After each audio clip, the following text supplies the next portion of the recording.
In this chapter, we are talking about current liability. So, what is a liability? It's not an easy question to answer. There are three essential characteristics of a liability. The first one, it is a person obligation. The second one, it requires a transfer of economic resource such as cash, goods, or services. And the last one, it arises from a past event. And the next one is a basic division of liabilities. So liabilities involve future disbursement of assets or services, and one of their most important features is the data on which they are payable. A company must satisfy currently maturing obligation in the ordinary course of business to continue operating. Liabilities with a more distant due date do not, as a rule, represent a claim on company current resources. There are two basic divisions of liability. The first one is into current liabilities and non-current liabilities. And the second one is the current liabilities condition. The first one is settled within its normal operating cycle. And then the second one is the liability is expected to be settled within 12 months after the reporting date. And we can see in the table that this is some typical current liabilities. The first one is account payable, notes payable, current maturities of long-term debt, short-term obligation expected to be refinanced, dividends payable, customer advance and deposits, earned revenues, sales and value-added tax payable, income tax payable, and employee-related liabilities. Move to the first type of current liabilities, which is account payable or trade account payable. It's a balance owed to others for goods, supplies, or service purchased on upon account. Account payable arise because of the time lag between the receipt of service or acquisition of the title to the asset and the payment for them. The term of sale usually stated in this period of extended credit, commonly 30 to 60 days. Most companies record liabilities for purchased goods upon receipt of the good. If title has passed to the purchaser before receipt of the goods, the company should record the transaction at the time of title passage. A company must pay special attention to transactions occurring near the end of accounting period and at the beginning of the next. It needs to ascertain that the record of goods received or the inventory agrees with the liability or account payable and that's recorded both in the proper period. Measuring the amount of an account payable poses no particular difficulty. The invoice received from the creditor specifies the due date and the exact outlay in money that necessary to settle the account. The only calculation that may be necessary concern the amount of discount. Okay, so the next one is not payable. Not payable are written promise to pay a certain amount of money on a specified future date. It may arise from purchasing, financing, or other transaction. Some industries require notes or referred as trade notes payable as part of the sales or purchase transaction in lieu of the normal extension of open account credit. And then notes payable to bank or loan companies generally arise from the cash loans, and companies classify notes as short-term or long-term is depend on the payment due date. The notes payable can be interest-bearing or zero interest-bearing. For the first one is interest-bearing note issued. So assume that Castle Banks agrees to lend €100,000 on March 1st, 2022 to the Landscape Co. If Landscape sign a €100,000 6% for 4 months note, the Landscape will record the cash received on March 1st, like the table below. So they debited the cash because they got the cash for €100,000, and then they credit the notes payable for €100,000 to record the issuance of 6% for months not to the Castle Bank. So, if the landscape prepares financial statement semi-annually, it makes the following adjusting entries to recognize interest expense and interest payable of 20 of 2000. 2000 is from the original price, which is 100,000, multiplied by 6% and multiplied by 4.4 divided with 12, because 4 is the 4 months from a year, which is 12 months. So they will record the interest expense at June 30, 2022. They debit the interest expense for 2000, and then they credited the interest payable 2000. If the landscape prepare financial statement monthly, its interest expense at the end of each month is 500. It's from 100,000 euro. They multiply with 6%, multiply with 1 per 12. At maturity, or July 1st, 2022, Landscape must pay the face value of the note, which is 100,000 euro plus 2,000 euro interest. So they have to record the payment. Notes payable is debited to remove the balance, which is 100,000, and then interest payable 2,000, and then the cash in the credit for 100 and 2,000. The second one is zero interest bearing note issued. A company may issue a zero interest bearing note instead of an interest bearing note. A zero interest bearing note doesn't explicitly state an interest rate on the face of the notes, but the interest is still charged. At maturity, the borrower must pay back an amount greater than the cash received at the issuance date. In other words, the borrower received in cash in the present value of the note. The present value equals the face value of the note at maturity minus with the interest or discount charged by the lender for the term of the note. So for illustrated, assume that Landscape issues 102,000 euro for months, zero interest bearing note to Castle Bank on March 1, 2022. The present value of the note is 100,000 euro, and then the Landscape record the transaction by debit the cash for 100,000 euro and then credited the notes payable for 107,000 euro. And then Landscape credit the notes payable account for the present value of the note, which is 100,000. If Landscape prepare financial statement semi-annually, makes the following adjusting entry to recognize the interest expense and increase in the notes payable of 2000 at June 30, 2022. So we can see in the second table, in the June 30, 2022, they debited the interest expense for 2000, and then they credited the notes payable for 2000.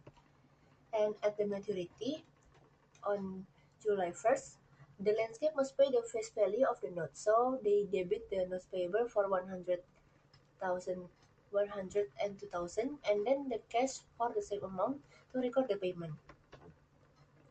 So the amount of interest expense is recorded and the total cash outlay are exactly the same whether Landscape signed a loan agreement with a stated interest rate or used the zero interest rate approach. This circumstance rarely happens because often the borrower or an interest-bearing note will have to make monthly cash payment for the interest during the term of the note. The next one, we are talking about current maturities of long-term debt. For companies that matures the long-term indebtedness within the next fiscal year exclude currently maturing long-term debts from current liabilities if they are to be first refinanced or retired from the process of a new long-term debt issue or convert into ordinary shares. When only part of long-term debt is to be paid within the next 12 months, as in the case of serial bonds that a company retires through a series of annual installments, a company reports the maturing portion of the long-term debt as a current liability and the remaining portion as a long-term debt. Company should classify as current any liability that is due on demand or callable by creditor, or will be due on demand within 1 year or operating cycle if longer. Liabilities often become callable by the creditor when there is violating the debt agreement. So, to illustrate a breach, a breach of covenants, assume that Giro Company on November 1st, 2022 has a long-term note payable to the Sanchez S.A., which due on April 1st, 2024. Unfortunately, Giro breached a covenant in the note and the obligation became payable on demand. Giro is preparing its financial statement at December 31, 2022. Given in given the breach in the covenant, Giro must classify its obligation as current. However, Giro can classify the liability as non-current if Sanchez agreed before December 31, 2022 to provide a grace period for the breach of agreement. The grace period must end at least 12 months after December 31, 2022 to be reported as non-current liability. If the agreement is not finalized by December 31, 2022, Giro must classify the notes payable as current liabilities. The next one is short-term obligation expected to be refinanced. Short-term obligations are debts scheduled to mature within 1 year after the date of the company's statement of financial position or within its normal operating cycle. Some short-term obligations are expected to be refinanced on a long-term basis. This short-term obligation will not require the use of working capital during the next year or operating cycle. So, the accounting profession is support the exclusion of short-term obligation from current liabilities if they were expected to be refinanced. But there is no specific guideline, so company determine whether the short-term liabilities was expected to be refined based on solely management intent to refund on a long-term basis. So, to resolve this classification problem, IASB have developed criteria for determining the circumstances under which short-term obligation may be properly excluded from the current liabilities. Company can exclude a short-term obligation from current liabilities if at the financial statement date it has right to defer settlement of the liability for at least 12 months after reporting date. A common scenario for deferral is a refinancing. We can see in the table for refinancing facts. Harriet SA provide the following information related to its not payable. And this is the blue one is the refinancing events that shows. What is the accounting treatment for Harriet short-term debt to be refinanced if the contract to refinance is complete on January 15, 2023? So Harriet must classify its not payable as current liabilities because the contract for refining or for refinancing is not complete by December 31, 2022. Refining a liability after the statement of financial position date doesn't affect the liquidity or solvency at statement of financial position, the reporting of which should reflect the contractual agreement in force only up to the financial statement sheet date. And then the second question, what is the accounting treatment for the short-term debt to be refined if a contract is refinance is complete by December 31, 2022? So Harriet should classify the notes payable as non-current because it has a contract which gives it right to defer payment on June 30, 2024, and the contract is in effect of December 31, 2022. The next type is dividends payable. A cash dividend payable is an amount owed by company to its shareholders as a result of the board of director authorization or in other case vote of shareholders. At the date of the declaration, the company assumes a liability that places the stakeholders in the position of creditors in the amount of dividend declared. Because company always pay cash dividends within 1 year of the declaration, they classify them as current liabilities. On the other hand, companies do not recognize accumulated but undeclared dividends on cumulative preference shares as liability, because preference dividend in areas are, are not an obligation until the board of directors authorize the payment. But the company should disclose the amount of cumulative dividends unpaid in a note or show it parenthetically in the share capital section. Dividend payable in the form of additional shares are not recognized as liability. Such share dividends do not require future outlays of assets or services. Companies generally report such undistributed share dividends in the equity section because they represent retained earnings in the process of transfer to share capital. And then the next one is customer advance and deposit. Current liability may include returnable cash deposit received from customer and employee. Company may receive deposit from customer to guarantee performance of the contract or service, or as a guarantee to cover payment of expected future obligation. And then the next one is unearned revenue. So assume that a magazine publisher such as Hutchins receive payment when a customer subscribes to its magazines. An airline company such as China's Southern Airlines sell tickets for future flights, and software companies like Microsoft issue a coupon that allows customers to upgrade to the next version of their software. So, how do these companies account for unearned revenue that they receive before providing good or performing service? The first one, when a company receives an advance payment, it's debit cash and credit a current liability account identifying the source of the unearned revenue. And the second one, a company recognizes revenue, it debits the unearned revenue account and credits the revenue account. So to illustrate, assume that Logo University sells 10,000 season soccer tickets at $50 each for its 5-game home schedule. Lego University records the sale of the ticket as follows. The first one, they debited the cash for $500,000 and they credit the unearned sales revenue with the same amount to record the sale of 10,000 season tickets. And then after each game, the Logo University makes the following entry. The first one, they debited the unearned sales revenue for 100,000, and then they credit the sales revenue for 100,000.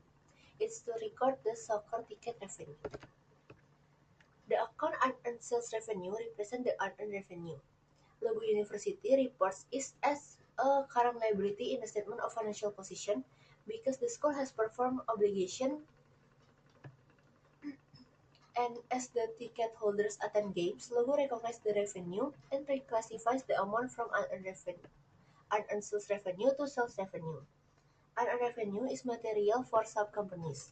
In the airline industry, for example, tickets sold for future flights represent almost 50% of the total current liabilities. So this is the specific unearned revenue and revenue account sometimes used in several types of business. We can see for airlines, the unearned revenue is unearned passenger ticket revenue and the revenue is passenger revenue. Something like that.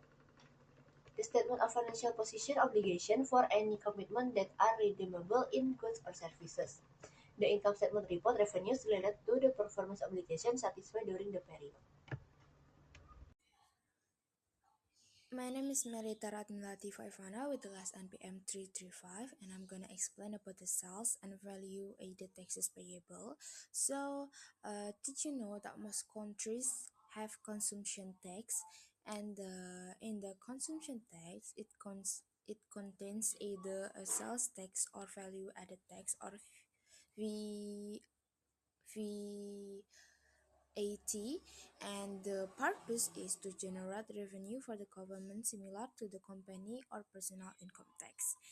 And then we're gonna talk about the sales tax first. So assume that our supermarket sells loaves of bread to consumers on a given day for 2,400 euro, and assuming a sales tax rate of 10%.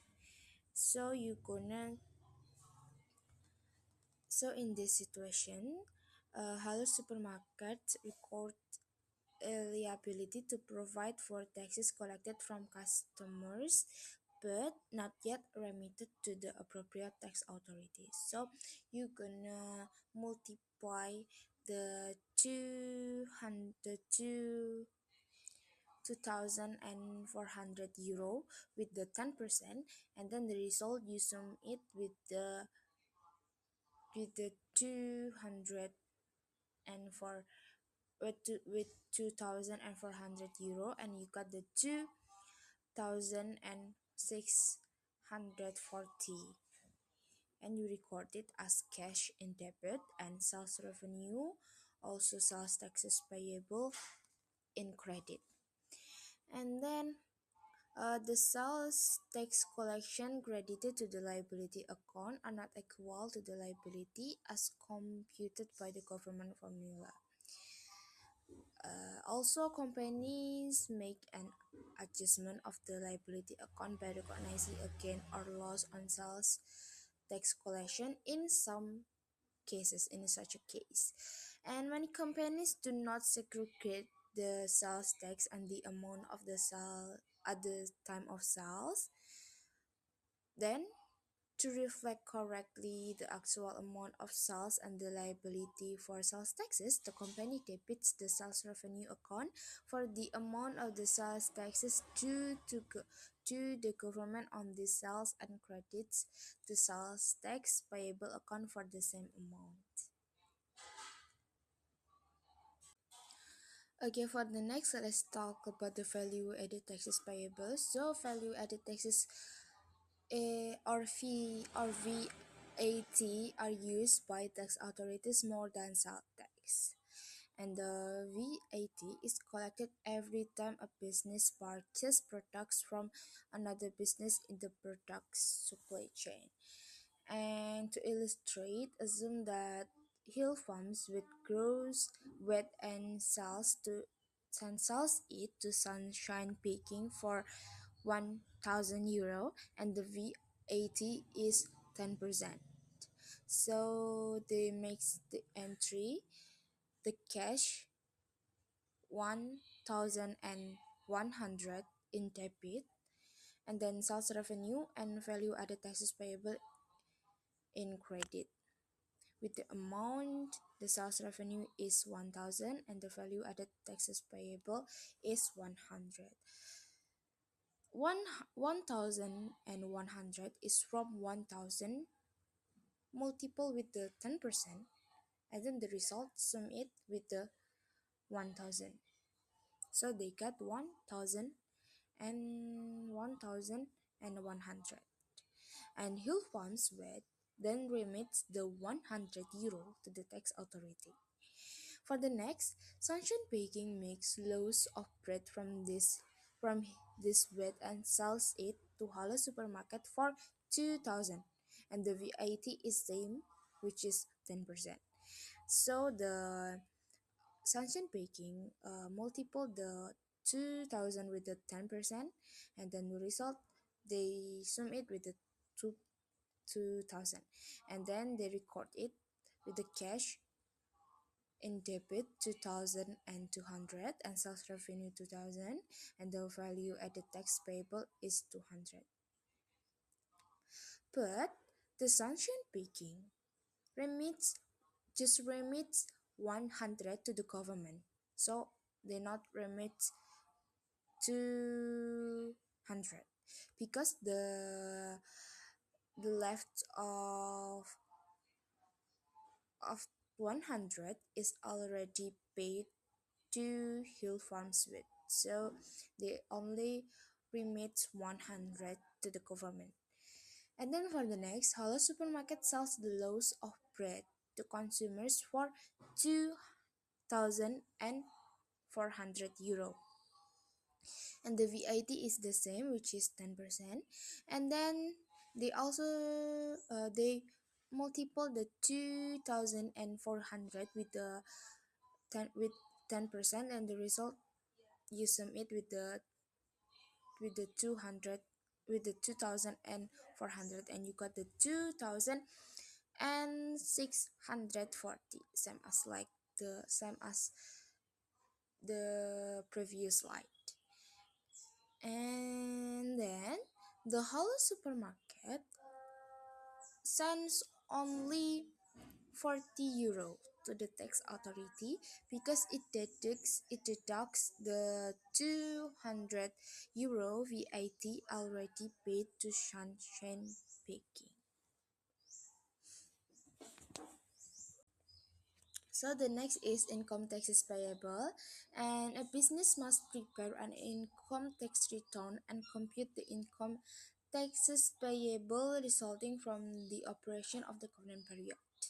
And did you know that in many countries, proprietorship and partnership are not taxable entities?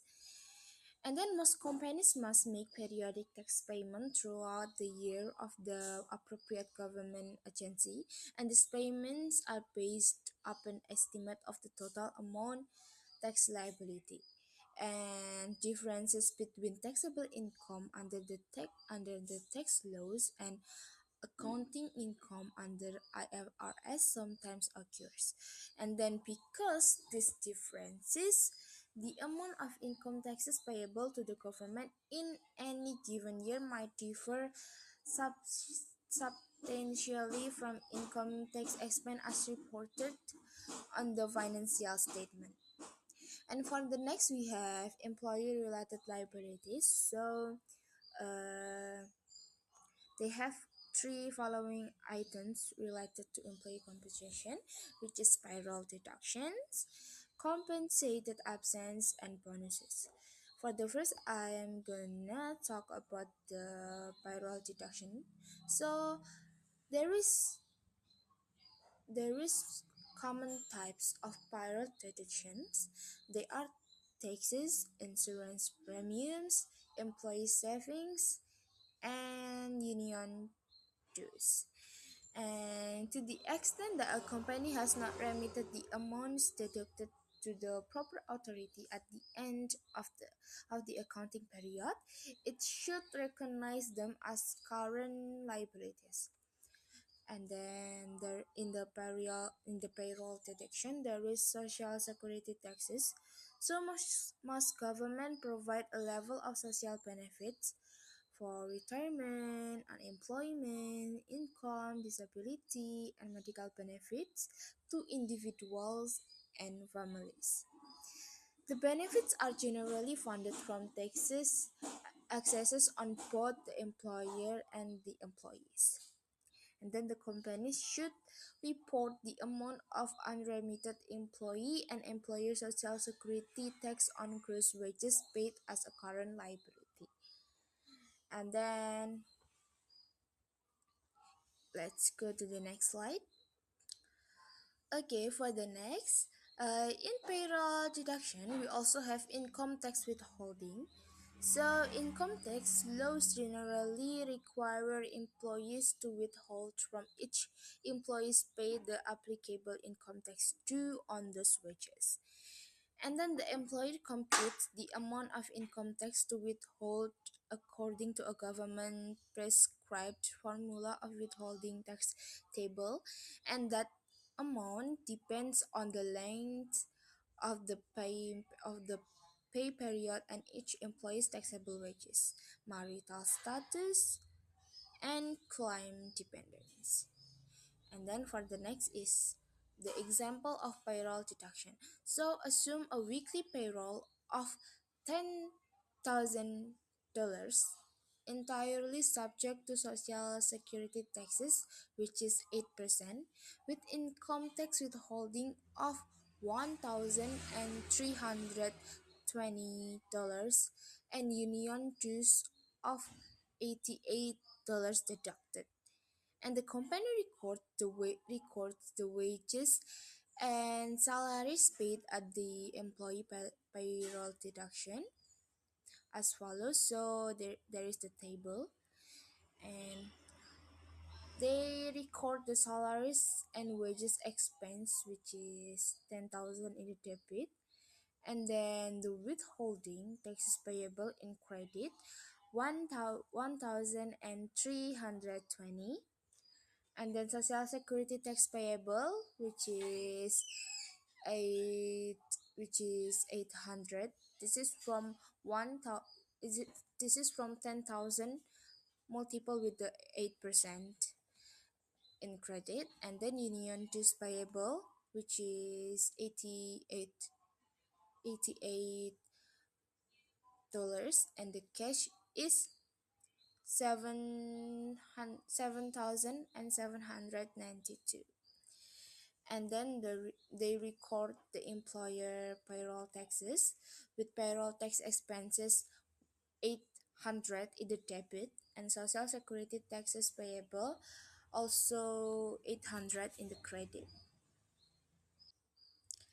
For the next, there is compensated absence. So the compensated absence are paid absence for employment such as vacation, illness, and maternity, paternity, and jury leaves.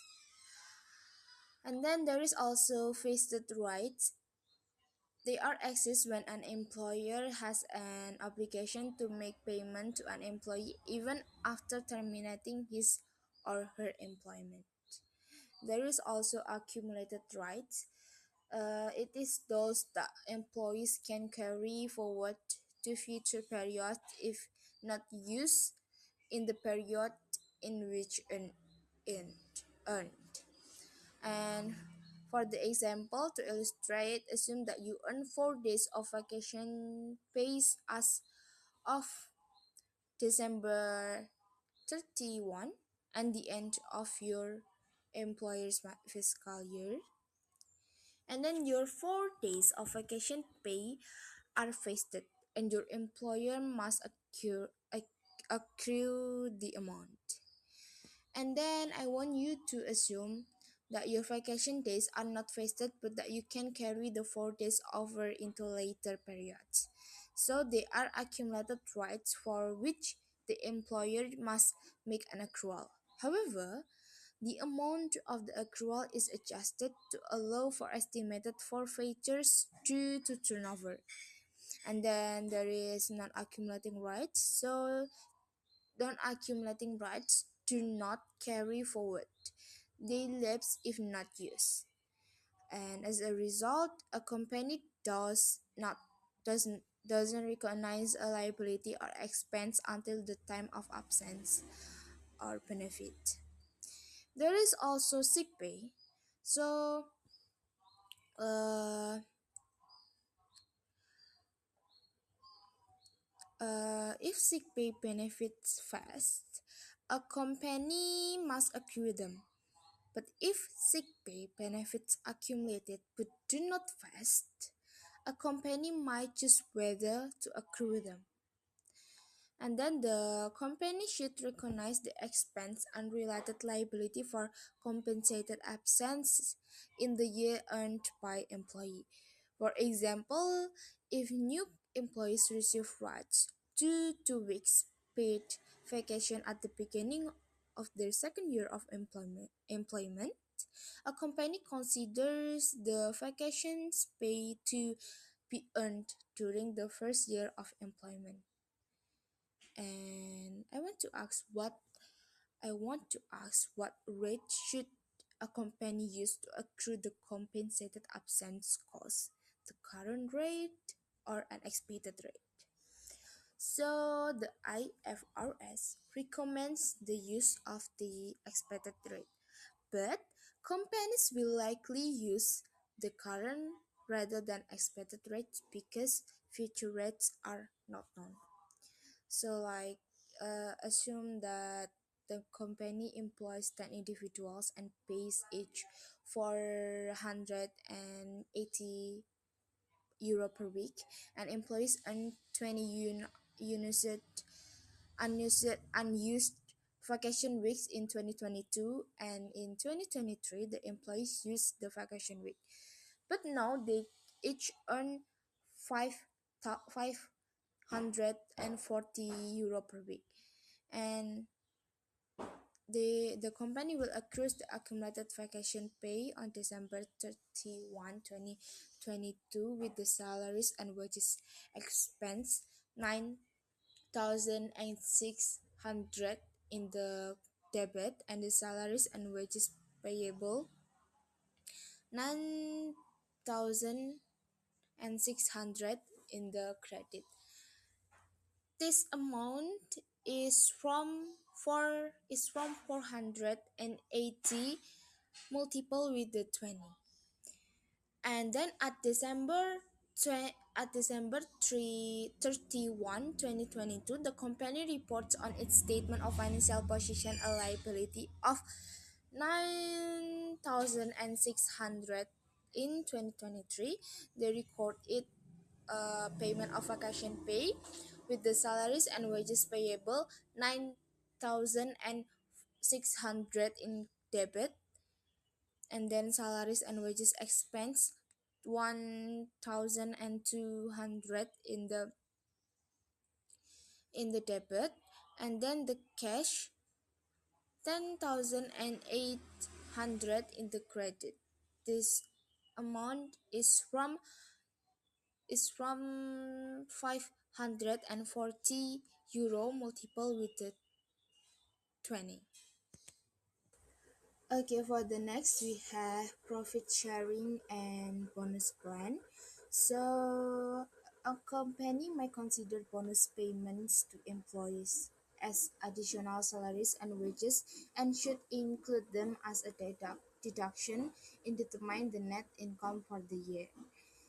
And then the liability, salaries and wages payable, is usually payable within a short period of time. Companies should include it as a current liability in the statement of financial position. And an obligation under a profit sharing or bonus plan must be accounted for as an expense and not a distribution of profit, since it results from employee service and not a transaction with owners.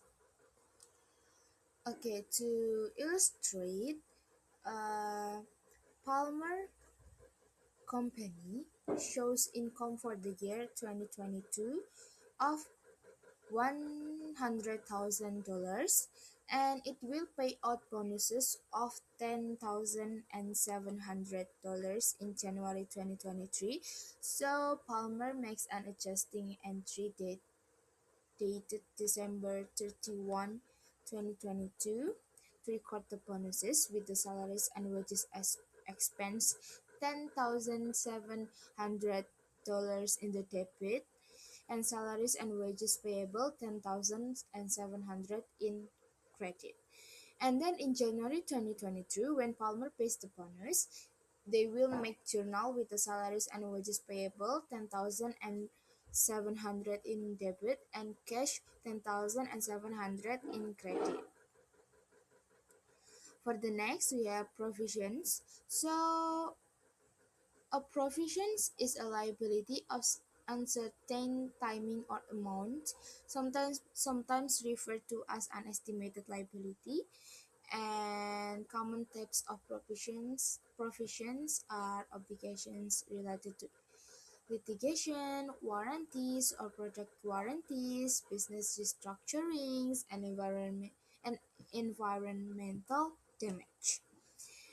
And then the difference between a provisions and other liabilities is the other liabilities is such as accounts or notes payable, salaries payable, and dividends payable. And the difference with those other liabilities is that a provision has greater uncertainty about the timing or amount of the future expenditure required to settle the obligation. Okay, for the next we have recognition of a provision, and companies accrue an expense and related liability for a provision only if the following three conditions are met.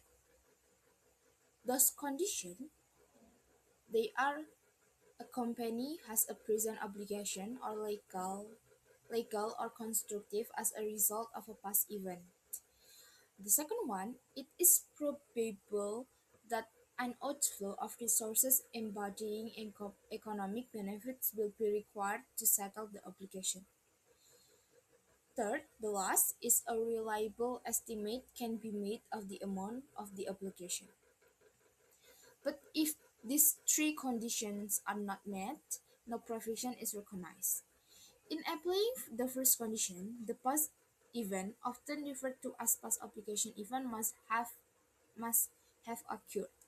While in applying the second condition, the term probable is defined as more likely than not to occur. And I also have recognizing examples. So this is the recognizing example of warranty. So there is a fact. Santos SA gives warranties to its customer related to the sale of its electrical products. The warranties are for 3 years from the date of sale. Based on past experience, it is probable that there will be some claims under the warranties. The question is, should Santos recognize at the statement of financial position that a provision for a warranty cost yet to be settled? So we have the solution. The warranty is a present obligation as a result of a past obligation event. The past obligating event is the sale of the product with a warranty, which gives rise to a legal obligation. That's the first solution. The second solution is the warranty result in the outflow of resources embodying benefits in settlement. It is probable that there will be some claims related to these warranties. Santos should recognize the provision based on past experience. And uh, a constructive obligation is an obligation that derives from a company's action where an established pattern of past practice, published policies, or a sufficiently specific current statement, the company has indicated to other parties that it will accept certain responsibility. As a result, the company has created a valid expectation on the part of those other parties that it will discharge those responsibilities. So for the last, there is measurement of provisions. So how does a company like Toyota, for example, determine the amount to report for its warranty cost on its automobiles? And how does a company like Carrefour determine its liability for customer refunds? So um, the IFRS already provides the answer. The answer is the amount recognized should be the best estimate of the expenditure required to settle the present obligation. And best estimate represents the amount that a company would pay to settle the obligation at the statement of financial position date. In determining the best estimate, the management of a company must use judgment based on past or similar transaction, discussions with experts, and any other pertinent information. And then I give you three situations might be used in three different types of situation to arrive at best estimate. So this is like the judgment. For the first, we have Toyota warranties. So Toyota sells many cars and must make an estimate of the number of warranty repairs and related costs it will occur. And because it is dealing with a large population of automobiles, it is often based to weight all possible outcomes by associated probabilities. And by weighting all the possible outcomes by their associated probabilities, Toyota arrives at an expected value for its warranty liability. And the next we have Carrefour refunds. The Carrefour sells many items at varying selling prices. Refunds to customer for products sold might be viewed as a continuous range of refunds, with each point in the range having the same probability of occurrence. In this case, the midpoint in the range can be used as the basis for measuring the amount of the refunds. And then for the last, we have Novartis lawsuit, where is they are involved in numerous litigation issues related to their products, where a single application such as a lawsuit is being measured. The most likely outcome of the lawsuit may be the best estimate of the liability. And then in each of these situations, the measurement of the liability should consider the time value of money, if material. In addition, future events that may have an impact on the measurement of the cost should be considered. So in this occasion, I will explain to you about common types of provisions. The first is lawsuits, the second is warranties, the third is consideration payable, the fourth is restructuring, fifth is the environmental, and the last is onerous contracts. Next is litigation provisions. That is, companies must consider the following factors, among others, in determining whether to record a liability with respect to pending or threatened litigation and actual or possible claims and assessments. The first is the time period in which the underlying cause of action occurred. The second is the probability of an unfavorable outcome. And the last is the ability to make a reasonable estimate of the amount of loss.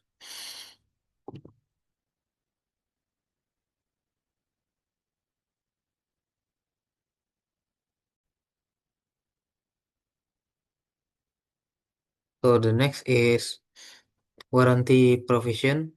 A warranty or product guarantee is a promise made by a seller to a buyer to make good on a deficiency of quantity, quality, or performance in a product.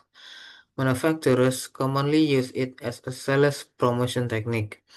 Automakers, for instance, hype their sales by extending their new car warranty to 7 years or 100,000 miles.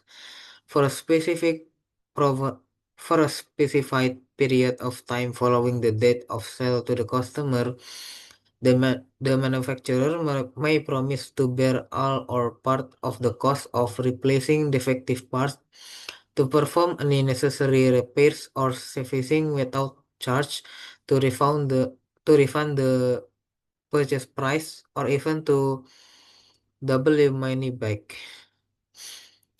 So companies often provide one of two types of warranties to customers.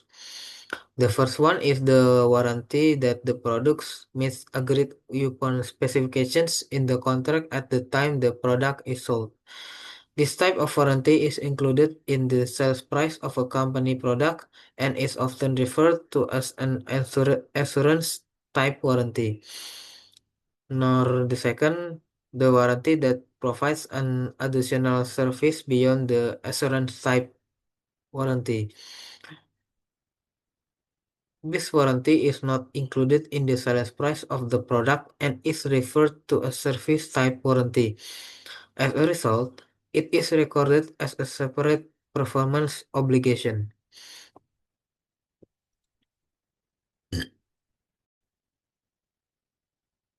The next is assurance type warranty.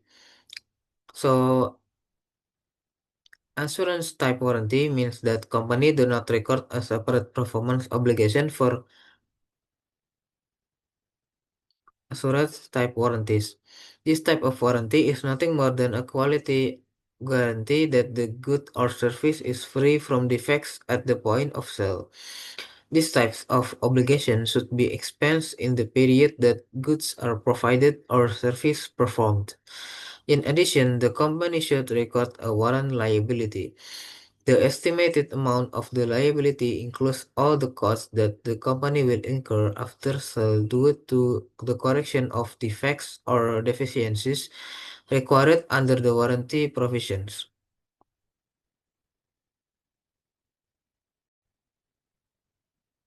So the next is the example of assurance type warranty. So Denson mentioned company because begins production of a new machine in July 2022 and sells 100 of these machines for $5,000 cash by year end for a total sales revenue of $500,000 or 100 times $5,000. Each machine is under warranty for 1 year. Denson estimates, based on the past experience with similar machines, that the warranty cost will average $200 per unit for a total expected warranty expense of $20,000 or 100 times $200. Further, as a result of parts replacement and service performed in compliance with machinery warranties, it incurs $4,000 in warranty costs in 2022 and $16,000 in 2023. For the sales of the machines and related warranty costs in 2022, the entries are as follows. The first to recognize the sales of machine in July until December 2022, you debited cash as much as $500,000 and you credited the sales revenue as much as $500,000.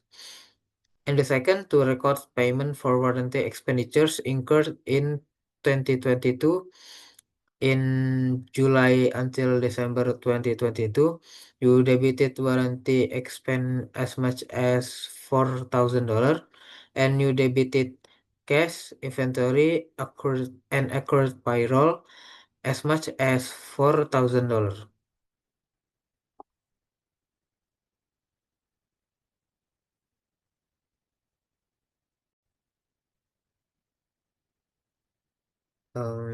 Continue from the previous slide. So the third step is to adjust the adjusting entry to record the estimated warranty expense and warranty liability for expected warranty claims in 2023. So in the December 21st in 2022, you debited the warranty expense as much as $16,000 and you credited the warrant liability as much as $16,000. As a consequence, as a consequence of this adjusting entry at December 21st in 2022, the statement of financial position reports a warranty liability or current of $16,000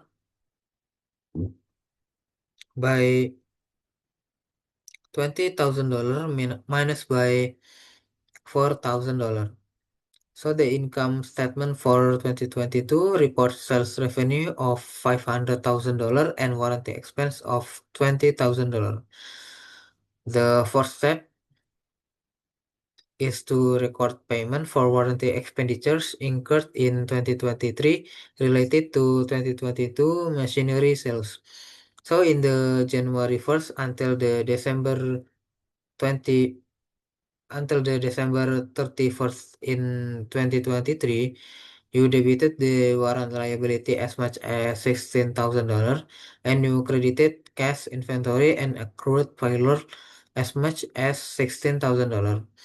So at the end of 2023, no warranty liability is reported for the machinery sold in 2022.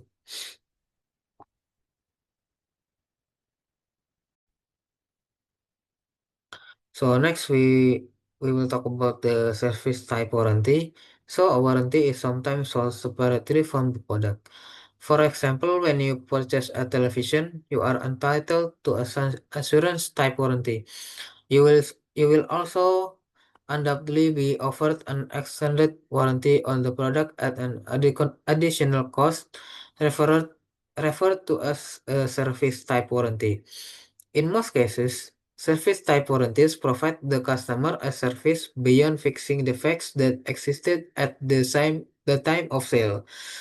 So the companies record a service type warranty as a separate performance obligation. For example, in the case of television, the seller recognizes the sale of the television with the assurance type warranty separately from the sale of the service type warranty. The sale of the service type warranty is usually recorded in an unearned warranty revenue account. So the companies then recognize revenue on a straight line basis over the period the service type warranty is in effect. Companies only defer and amortize costs that vary with and are directly related to the sale of contracts or mainly commissions. Then company expense employee salaries and wages, advertising, and general and administrative expense because these costs occur and even if the company did not sell the service type warranty.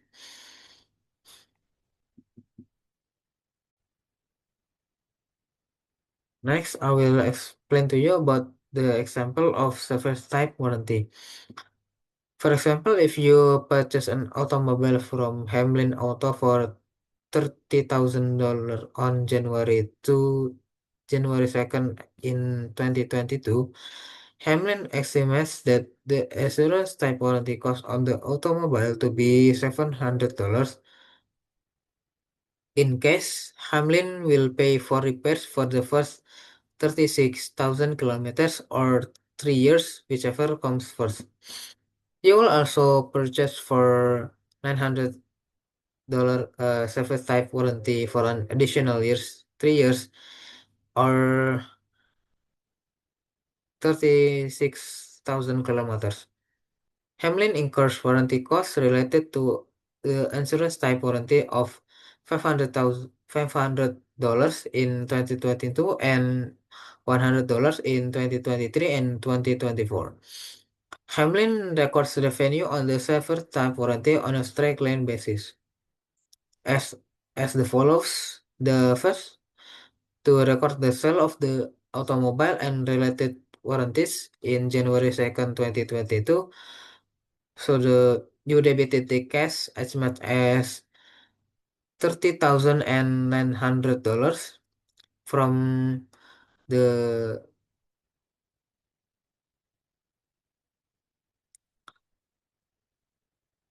$30,000 plus $900, and you credited the unearned warranty revenue as much as $900 and sales revenue as much as 30,000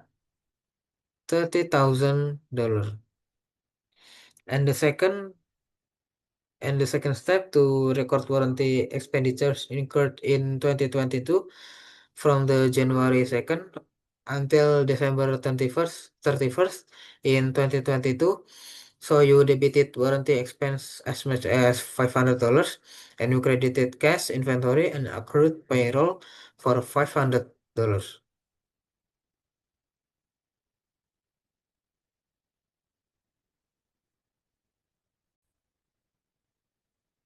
So continuing from the review slide, so the third step is to the adjusting entry to record estimated warranty expense and warranty liability for expected insurance warranty claims in 2023.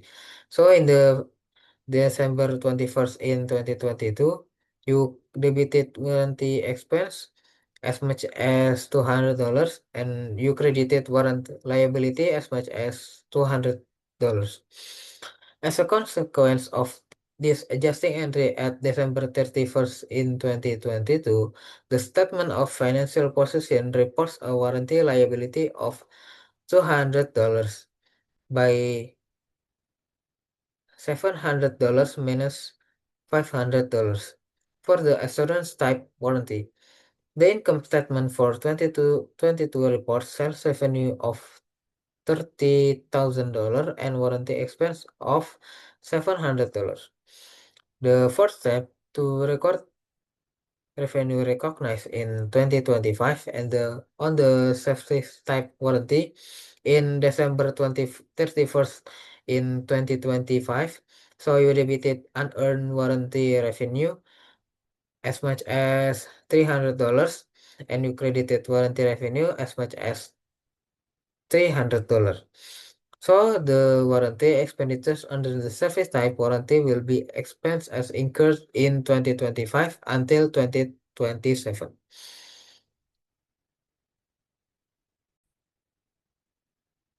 So next I will explain about consideration payable. Companies often make payments or provide consideration to their customers as part of a revenue arrangement. Consideration paid or payable may include discounts, volume rebates, free products, or services. For example, numerous companies offer premiums or either on a limited or continuing basis to customers in return for box tops, certificates, coupons, labels, or wrappers. The premium may be silverware. The premium may be silverware, dishes, a small appliance, a toy, or free transportation. Another popular marketing innovation is the cash rebate, which the buyer can obtain by returning the store receipt and rebate coupon to the manufacturer. Companies offer premiums, coupon orders, and rebates to stimulate sales, and to the extent that the premium reflects a material right promised to the customer, a performance obligation exists and should be recorded as a liability. However, the period that benefits is not necessarily the period in which the company pays the premium. At the end of the accounting period, many premium offers may be outstanding and must be redeemed when presented in subsequent periods. In order to reflect the existing current liability, the company estimates the number of outstanding premium offers that customer will present for redemption. The company then charges the cost of premium offers to premium expense. It credits the outstanding obligation to an account titled premium liability.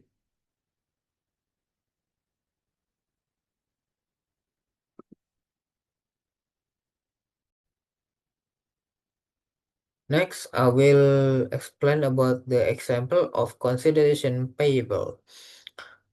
For example, a company named Fluffy Cake Mix Limited sell boxes of cake mix for $300 per box. In addition, Fluffy Cake Mix offer its customer a large durable mixing bowl in exchange for $1 and 10 box tops. The mixing bowl costs Fluffy Cake Mix $2 and the company estimates that customer will redeem 60% of the box tops. The premium offer began in June. So the premium offer began in June 2022. During 2022, Fluffy Cake Mix purchased two 20,000 mixing bowls at $2 and sold $300,000 boxes of cake mix for $3 per box and redeemed 60,000 box tops. So what the entry showed Fluffy Cake Mix recorded in 2022, the first is to record purchase of 20,000 mixing bowls at $2 per bowl in 2022. So we debited inventory of premiums as much as $40,000 and we credited cash as much as $40,000. The second is to enter the record the sale of the cake mix boxes in 2022 as follows. So we debited the cash as much as $900,000 and we credited sales revenue as much as $900,000.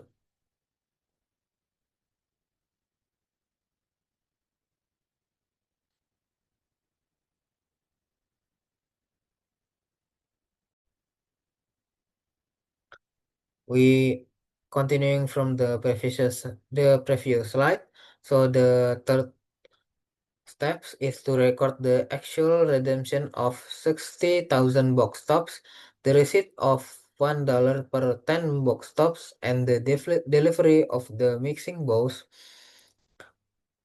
are we debited the cash as much as $6,000 and we debited premium expense as much as $6,000 and we credited the inventory of premiums as much as $12,000.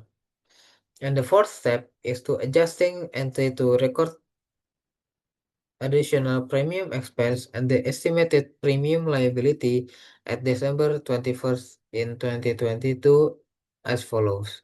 So the premium we debited the premium expense as much as $12,000 and we credited premium liability as much as $12,000.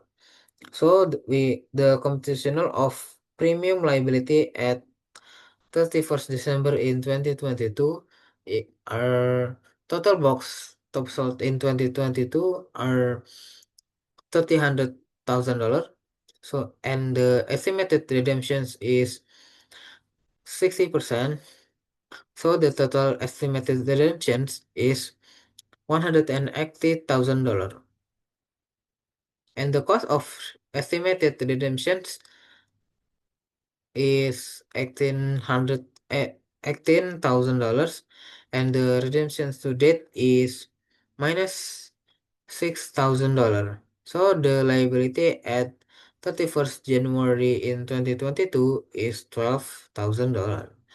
And so in the December 21st in 2022, the statement of finances position of Fluffy Cake Mix reports premium inventory of $28,000 or $40,000 minus by $12,000 as a current asset and premium liability of $12,000 as a current liability. The 2022 income statement reports $18,000 premium expense as a selling expense.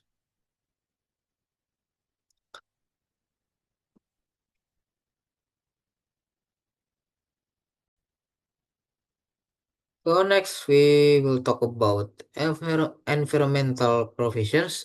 So a company estimates to clean up existing toxic waste types are substantial. In addition, cost estimates of cleaning up our air and preventing future deterioration of the environment run even higher.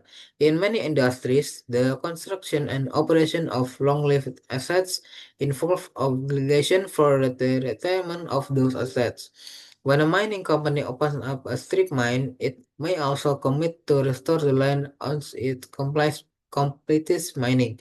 Similarly, when an oil company erects an offshore drilling platform, it may be illegally obligated to dismantle and remove the platform at the end of its useful life. Then, accounting recognition of environmental liabilities.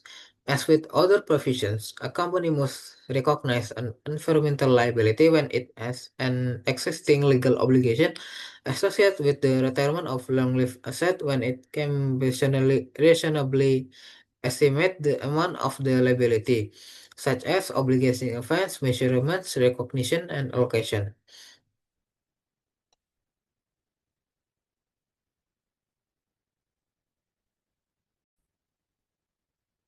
So next is the obligation events. So the examples of existing legal obligation that require recognition of liability include but are not limited to obligation events, measurement, and recognition and allocation. In order to capture the benefits of these long-lived assets, the company is generally legally obligated for the costs associated with the retirement of the assets, whether the company has another party to perform all the retirement activities or perform the activities with its own workforce and equipment. Environmental liabilities give rise to various recognition patterns. For example, the obligation may arise the asset of the asset use. For example, action of an oil rig or it may build over time.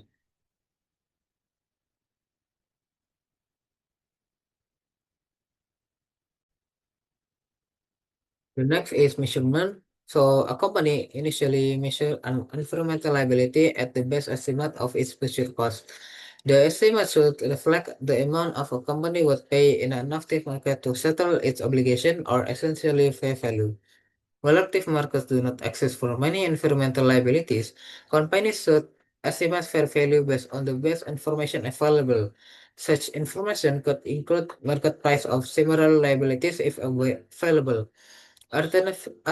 Alternatively, companies may use present value techniques to estimate fair value.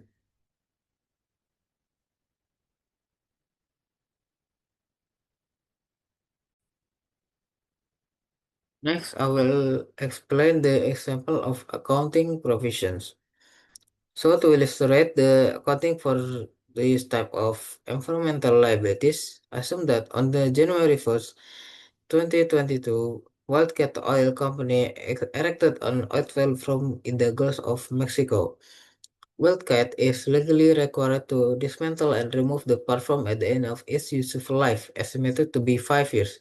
Wildcat estimates that dismantling and removal will cost $1 million. Based on a 10% discount rate, the fair value of the environmental liability is estimated to be 600,000 20 and $920. Wildcat records this liability as follows. In January 1st in 2022, we debited the drilling platform as much as 900,000 20 and $920, and we credited the environmental liability as much as 900,000 and 20 and $920. So during the life of the assets, Wellcat allocates the asset cost to expense. Using the straight line method, Wellcat makes the following entries to record this expense. In the December 21st in 2022, 2023, 2024, 2025, and 2026, we debited the depreciation expense as much as 124 and 184,000, and we credited the accumulated depreciation on plant assets as much as 124 and one $184,000. So in addition, Wildcat must accrue interest expense each period. Wildcat records interest expense and the related increase in the environmental liability on December 21st, 2022 as follows. So in the December 21st in 2022, we debited the interest expense as much as 62,060 to $92, and we credited the environmental liability as much as 62,092.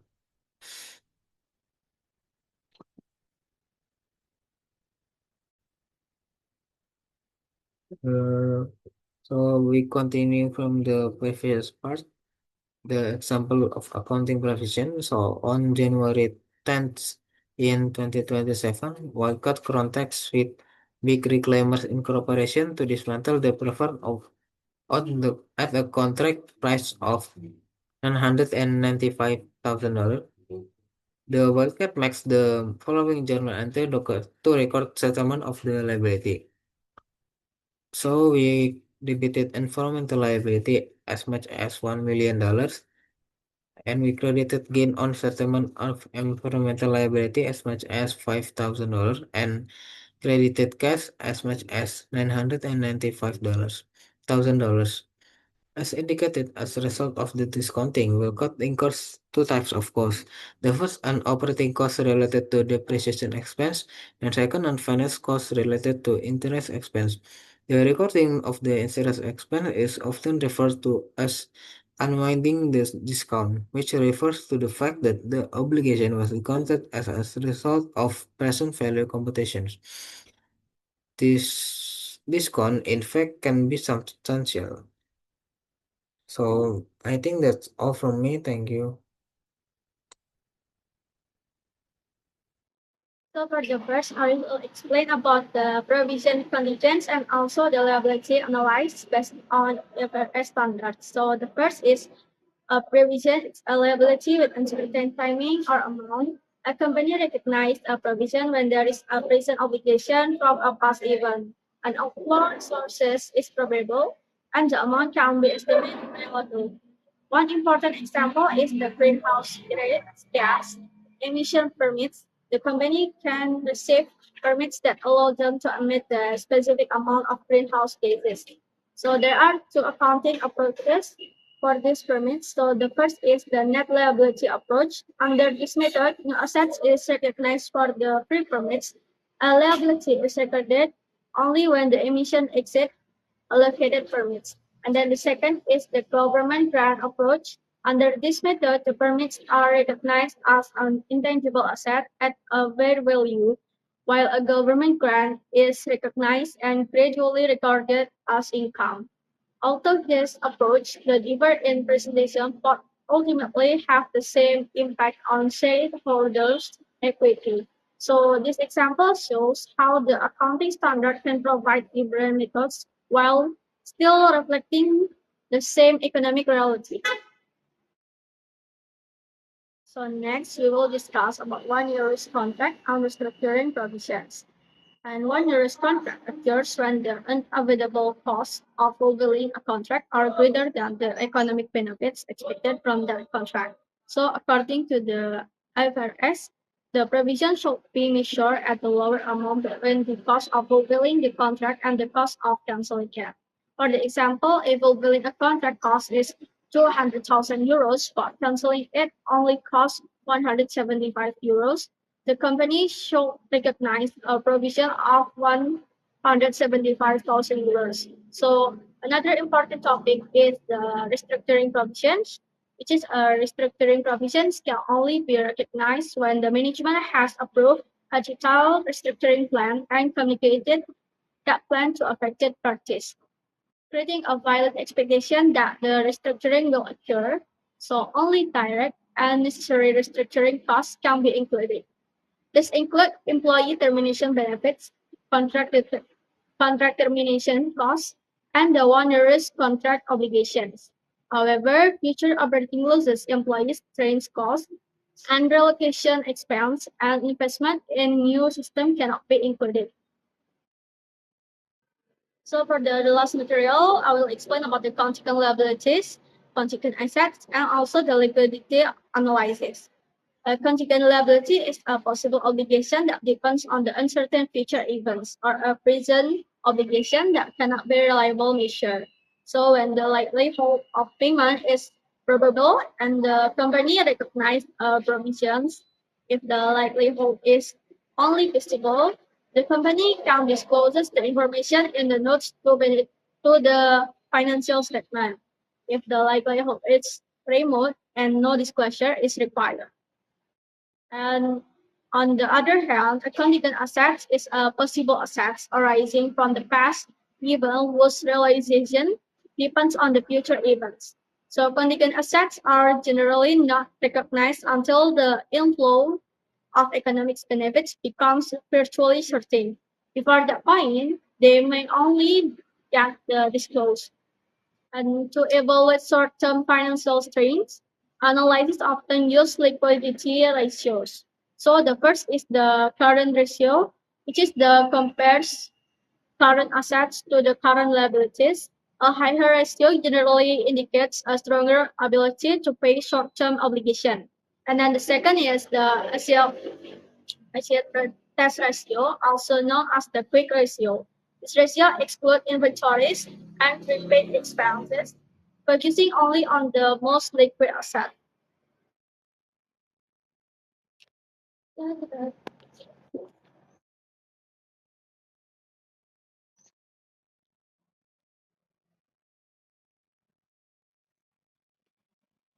Oh, Indonesia, anjir.